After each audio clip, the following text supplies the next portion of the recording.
back, everyone, to Konan the Grammarian. On this channel, we talk about all things English: grammar, diction, punctuation, spelling, semantics, syntax. If it can be correct, incorrect, or corrected, Konan covers it, kids. My name is AJ Mittendorf. I am Konan's spokesperson on this channel. Yes, there is a real Konan, but we spell it with a K on this channel. We do that largely for fun, but, not entirely. This episode is called All Six Vowels. And there is a subtitle, 5 plus, parentheses, 2 times 0.5, end parentheses. And hopefully, if you know anything about math, I don't, but I know that much. If you do know anything about math, you'll understand that title a little bit later on. But we are talking about the vowels today. All 6 of them. And that reminds me, when I was about 6 years old, my brother and my parents and some family friends or two had gathered at our home for dinner and some friendly conversation afterwards. And at one point, I believe it was my brother who was challenged to name all of the vowels. And so he and I answered together because we both knew them. And so we answered A, E, I, O, U, and sometimes Y. After we finished, one of the family guests added this interesting tidbit, and sometimes W. I distinctly remember dismissing that thought. That's not what my teacher had told me, after all. I remember him nodding in affirmation of his statement, but Mr. Adair offered no evidence to support his claim. So the topic was quickly dropped, except that every once in a while I would ponder why Mr. Adair had thought such a thing, especially since we had never heard it from anybody else. Now, one of the things I learned later on that supports Mr. Adair's comment is that the letter is called a W, not a double V. So it makes sense that you might think of it as a vowel. And that's as far as my thinking went on the subject for a long time. And in fact, in most Romance languages, it is called a W, except in French. In Germanic languages, it's not called a U, it's called a V. In German, it's V. I can't remember what the letter V is actually called, but I know that W is actually V. Go figure. Anyway, as time went on and as I finally became an English professor up in Prince George, British Columbia, I finally decided that I would find information, see if I can either prove or disprove Mr. Adair's assertion. After some pondering and not finding any evidence on my own, I asked students, I asked colleagues, but I couldn't get anything concrete from anybody. But I began wondering, okay, well, assuming that W can be used as a vowel, when would it function as a vowel?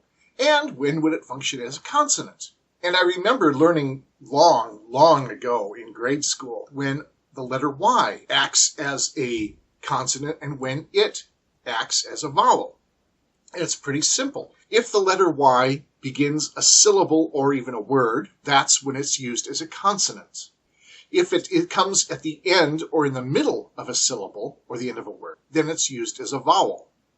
So, for example, the letter Y acts as a consonant in the word yellow. Yes, it does, because ya is a consonant sound. But when the letter Y comes at the end of a word or syllable, it has a vowel sound, as in candy, or anything that ends with that E sound that's spelled with a Y. And then, if the letter Y comes in the middle of a syllable, it also functions as a vowel, as in the word, syllable. Y, in that case, sounds like an I, and it acts as a syllable in that case. That didn't really bring me anywhere. I mean, I had answered the question about when a W might function as a vowel, but I still needed more to argue the point. I was going to defend it or dismiss it. I needed more information. And after some thought, it occurred to me that what I would need is a pair of homophones, 2 words with different spellings but with identical sounds. And in this case, what I would need for one of those words is to use a W for its vowel sound, while the other word uses something different for its vowel sound. Oh, That's Conan speaking, everyone. That expression is Konanian for, ha, yeah, right. Except that I found two such words not long after. At least, so I thought. The word flower, F-L-O-U-R, and flower, F-L-O-W-E-R. If the U in flower with a U is a vowel, then surely the W in flower also must be a vowel. Sadly, though, I had to dismiss that idea because they're really not technically homophones. If you look them up in a dictionary, the word flower with a U is a single syllable, while the word flower with a W is two syllables. So it's a technicality. I did look through Shakespeare's works, and I did not find an example of him pairing the word flower with a W with flower with a U in his rhyme. I did find him rhyming flower with a W with the word hour, H-O-U-R, which rhymes with the other flower. So either way, it's kind of a weak argument. You can either go with Shakespeare and say, well, they kind of rhyme together in Shakespeare's works. Fine. I don't know if that necessarily means anything, though, especially since he was a poet, and poets are notorious for twisting things when they need to. On the other hand, the dictionary says that one of them is a two-syllable word, and it says the other is a single-syllable word. So I came away from this point about the two flowers knowing what to look for. If I were going to use a comparison of U and W as an argument, I needed words that had no ambiguity in pronunciation at all. I had to be absolutely certain that they sounded completely alike. So I needed rhyming words. That way they would sound exactly the same, and both preferably single-syllable words, just to make everything easier and more clear. Ha! Yeah, right. Except that two words fell into my lap rather quickly, actually. I found them together in the title of one of my students' papers. Instead of the old expression, how now, brown cow, this student had used as a title, how now, thou, sow. And he posed that as a question. And that's when I knew I had the first piece of strong evidence to support the idea of W as a vowel, as what they call a half vowel. Thou and sow rhyme perfectly. They are both single-syllable words, and the uses of the U and the W, respectively, were just what I needed, having precisely the same effective pronunciation of each respective word. Finally, I was able to argue a case in which W clearly functions as a vowel. If the U in thou is a vowel, then the W in sow must also be a vowel because the sound is the same. I had my argument, but I wasn't satisfied. The only surefire way to demonstrate a distinct use of W as a vowel would be presenting at least one word. Of course, two would be better, two or more. But one word in English, at least, with no other vowels than W. Ha! Yeah, right. That's what I thought. Except that there are such words.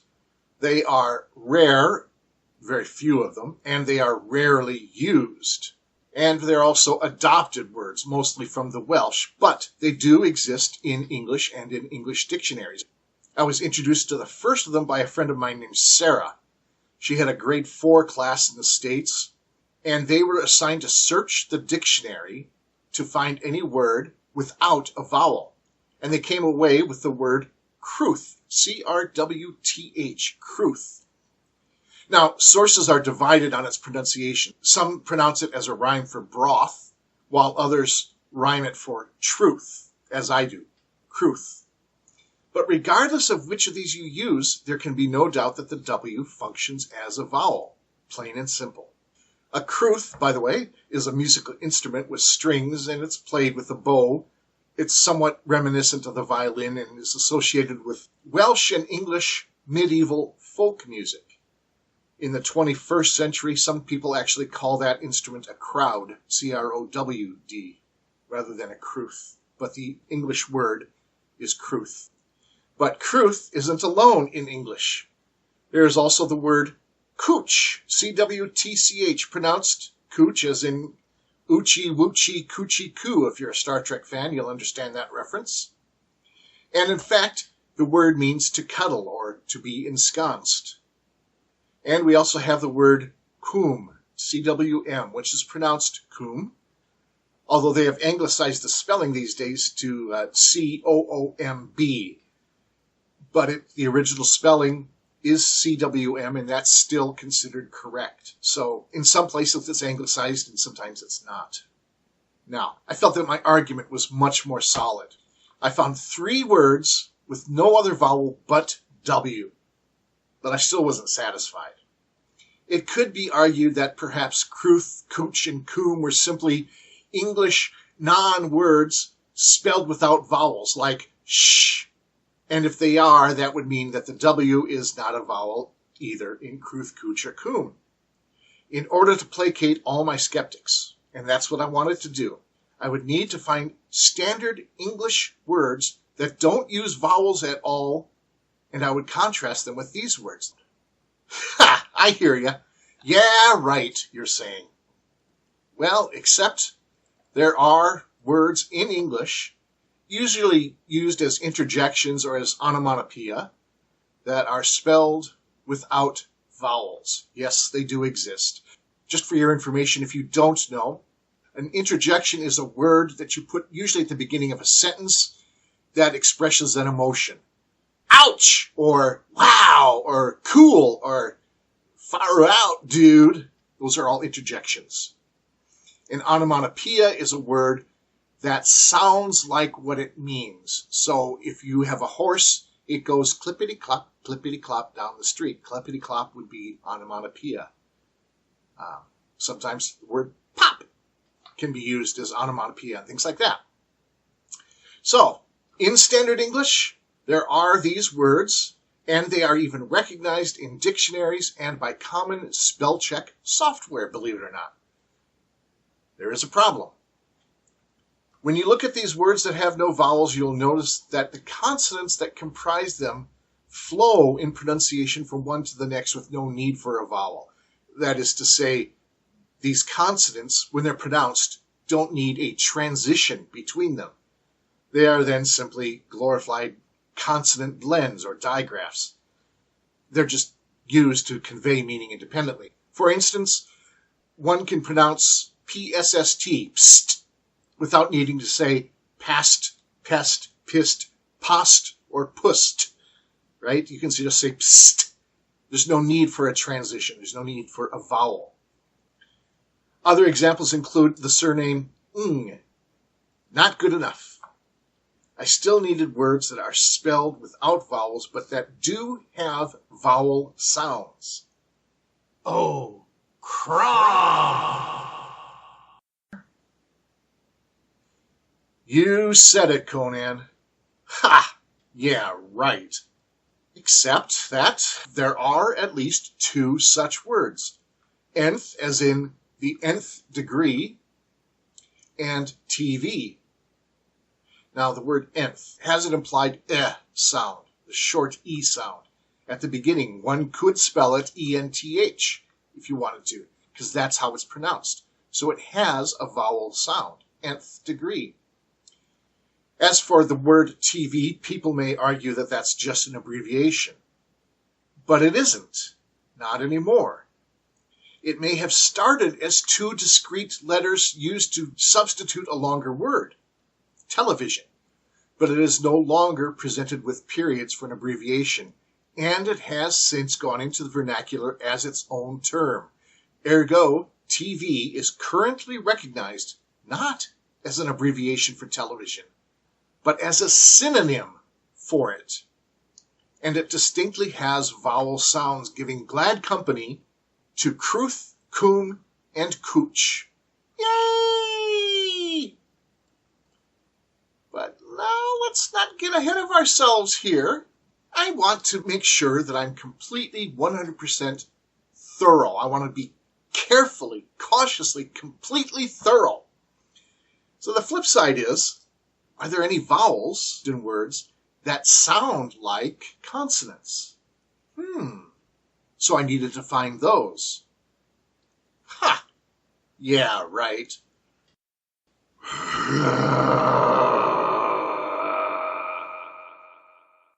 It's okay, Konan, buddy. I got this. I got this. Except that there are words whose vowels sound like consonants, believe it or not. The word Europe, for example. The EU sounds like Y, as in the word you or your. And what's the rule about the pronunciation of Y? If it begins a word or a syllable, it is a consonant. So the Y sound in Europe acts as a consonant, even though it's spelled with EU rather than Y. In fact, we even have the expression, you are up, you're up, which begins with a Y. So that lends a lot of credibility to the idea of the word Europe as one of these words. Because even, hey, fella, you're up, can be spelled E-U-R-O-P-E. It just would be spelled wrong, because it would convey the wrong meaning. Another word that has a vowel that sounds like a consonant, the word one, which, strangely enough, sounds like the word one, believe it or not. One is spelled with a W, the other one is not. Sorry, that's one of the things I enjoy about the English language. I love this stuff.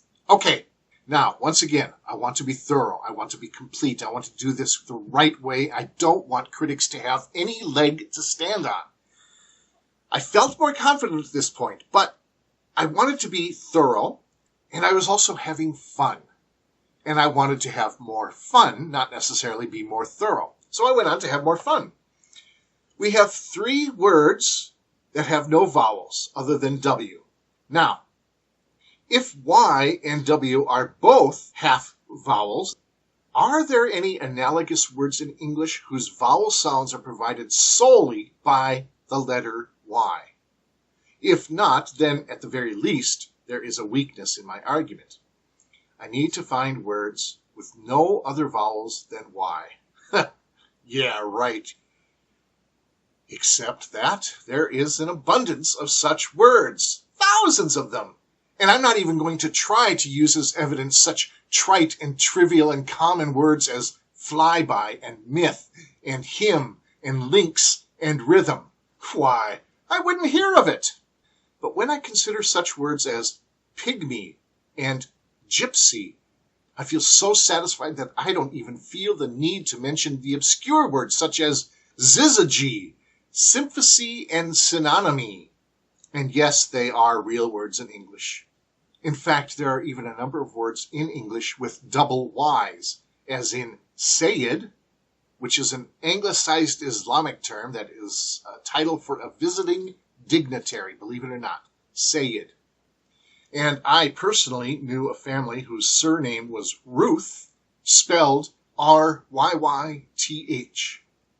Take that, Bembridge scholars. Those of you who know the movie The Mummy will recognize that reference. Well, let's keep the fun moving for a little while longer, at any rate. Since there are definitely words that use only W's as their vowels, are there also words that use double U's? Not W's, but double U's. And if so, is the pronunciation of a double U as a vowel different from the pronunciation of a W as a vowel? I hope you all got that. Well, in answer to the first part of the question, yes, there are words that use double U's. I'll list only a few of them. There's squishy, vacuum, moo-moo, and then with different pronunciations we have continuum and residuum. So sometimes the double U rather than a W can have an oo sound and nothing else. Sometimes the double U's, not the W's, but the double U's are separated by syllables, continuum and residuum. So, in some cases, a double U sounds like a W, but there is enough of a distinction between the two constructions that W stands on its own. And just to round off the argument with a bit more fun, here are words with double W's. Yes. In other words, you could say that there are 4 U's, but these are double W's. Hollowware, strawworm, yellowwood, arrowworm, screeworm, slowworm, glowworm, powwow. And those of you who are from British Columbia, Canada, will recognize Swanson, which is a ferry terminal in the southwestern area of British Columbia. So, there you have it. Mr. Adair was right. Thus saith Konan. Thanks there, buddy. There is a new rule for the English classrooms in the United States and Canada and the UK. English vowels have been amended. There is A, E, I, O, and U, and 2 half vowels, Y and W. That's 6 vowels altogether. You have the full vowels, A, E, I, O, and U, and you have 2 half vowels, Y and W. 6 vowels in English. Thus saith Konan. Yeah. Right. To make life simple, it seems that W and Y do, in fact, follow the same rules for pronunciation, just to make sure that's very clear. When either of them begin a syllable or a word, they act as consonants. When they come at the end of a word or syllable, or in the middle of a syllable, they act as vowels. Extraordinary. How now, thou foul vowel? So, make it so. The proud crowd bowed aloud as it was allowed. Let the new crew accrue, the W'ers. It's as rude to be lewd as it is foul to be foul, or to fawn to a fawn. Few flew with the flew to hew the hue, and we blew the blues. Thank you all for enjoying this video. I hope you got a smile out of it and learned something. Yes, W is in fact a half vowel like Y. I will be making another video on this channel in about 2 months. I have 4 YouTube channels, and I'm going to be alternating them, doing 2 videos per month, 1 for each of my 4 channels. If you would please be willing to click like and subscribe if you have not. Don't forget that bell icon so that you get notification when I do another video, because 2 months is a long time and you might forget about me. I don't want you to do that. And also, please share this video. If you know somebody who says, no, W can't be a vowel, well, you can prove otherwise. You can either quote me on this, or you can just play the video. Either way. Thank you so much. I pray that you are all blessed and have great, several weeks till I make another video. You take care, and we'll talk to you later. Bye-bye.